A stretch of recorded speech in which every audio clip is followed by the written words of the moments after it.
पाटील यांनी तुमच्यावरती देखील एक खालच्या भाषेमध्ये टीका केली. आता काल 2-3 दिवसापासून त्यांना गोल टोपी दाढीवाले भेटायला रेग्युलर जात आहेत, म्हणून नितेश राणेवर टीका करणारच.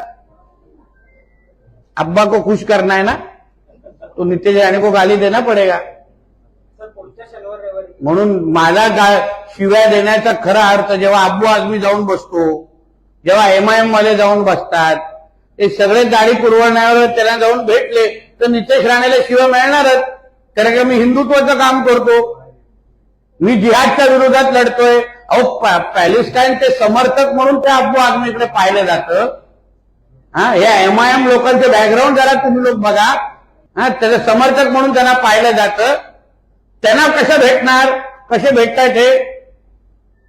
म्हणून जे हिंदुत्वाचं काम करणारे कार्यकर्ते म्हणून आम्हाला ओळखलं जातं ना, म्हणून त्या मुल्ला मौलवींना खुश करण्यासाठी बरोबर माझ्यावर टीका करणारच. त्याच्यात काय आश्चर्य आहे?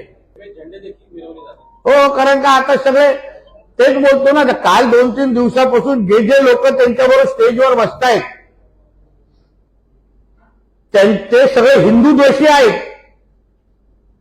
जिहाद मानसिकतेचे लोक त्या व्यासपीठावर कसे जाऊ शकतात, ज्याच्या विरुद्ध आमच्या छत्रपती शिवरायांनी स्वराज्य उभं केलंय, ते लोक व्यासपीठावर कसं जमतात? पहिला गौमूत्र शिंपडलं पाहिजे त्या व्यासपीठावर.